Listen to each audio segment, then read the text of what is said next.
Allegedly, NASA is said to be harboring a Megalodon, the enormous shark regarded as the king of the oceans, in captivity.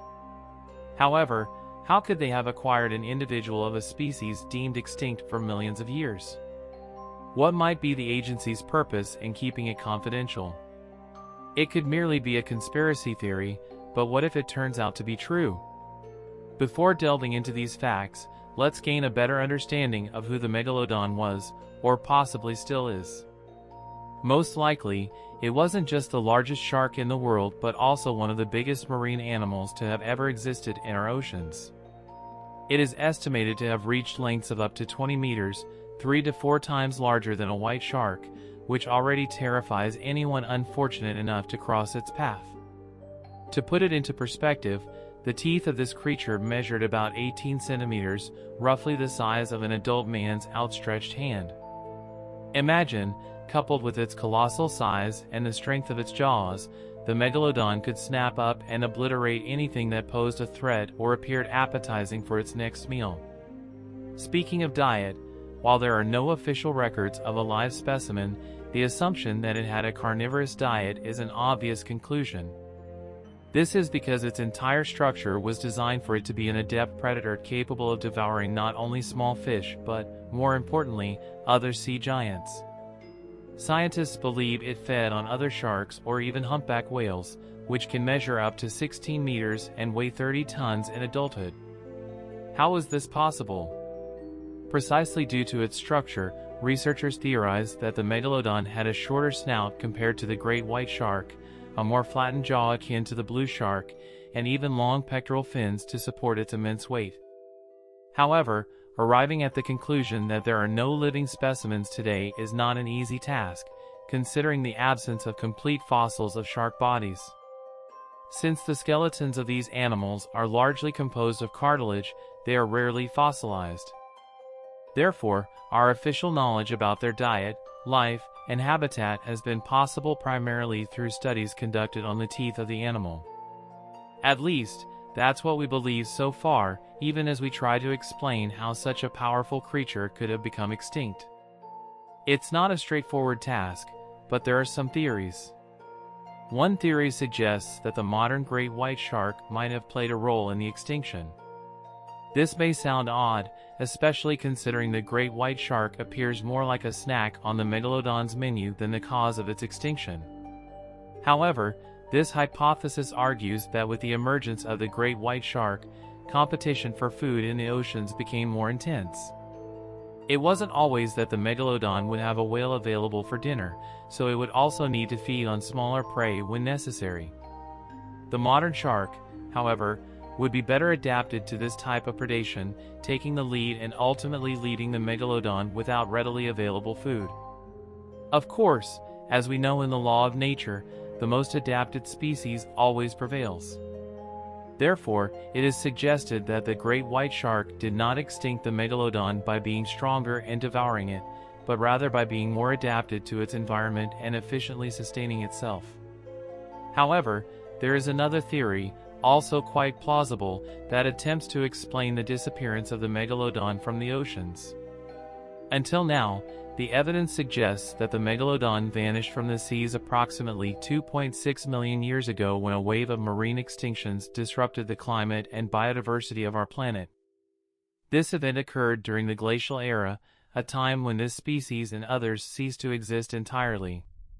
Researchers from the University of California analyzed Megalodon teeth and concluded that the shark had partially warm blood with a body temperature of around 27 degrees Celsius, higher than the sea temperature during that period.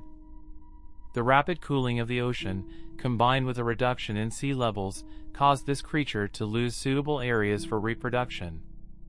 Additionally, a decline in whale diversity and a shift in their distribution, with many migrating to polar regions during that time, likely diminished the shark's primary food source.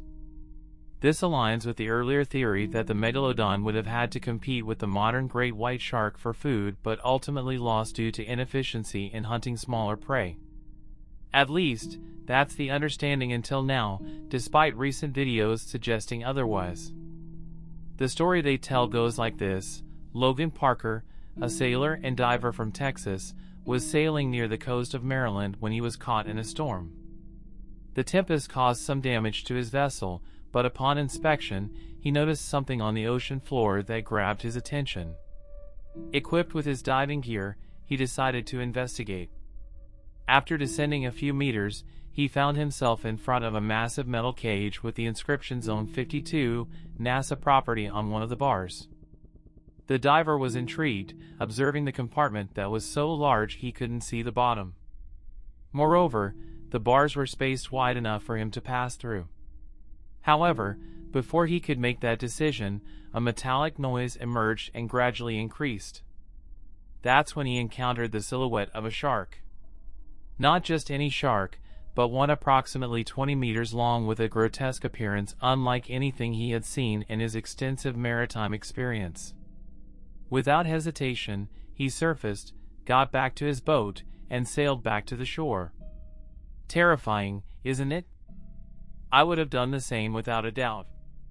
However, Logan was intrigued and returned to the site about 2 weeks later to investigate further. To his surprise, there was nothing left at the location. Despite the initial terror, Logan managed to capture some quick images, which he promptly shared. When he couldn't find the cage again, theories started to emerge. Some claim that NASA has been hiding the Megalodon in marine research since the 1970s, while others suggest that the agency has military motivations for storing and concealing the giant shark.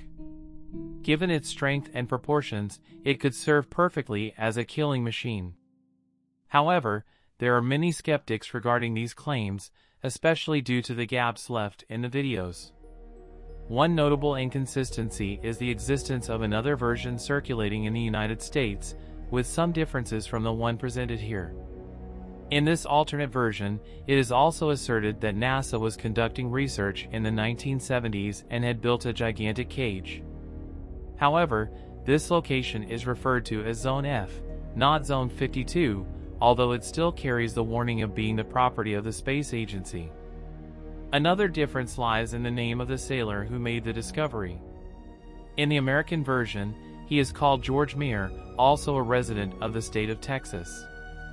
Additionally, the information in both videos is not easily verifiable on the internet, such as the whereabouts of the divers or the exact location of the discovery. The video itself has not been released, as certain conditions must be met, such as sharing the publication.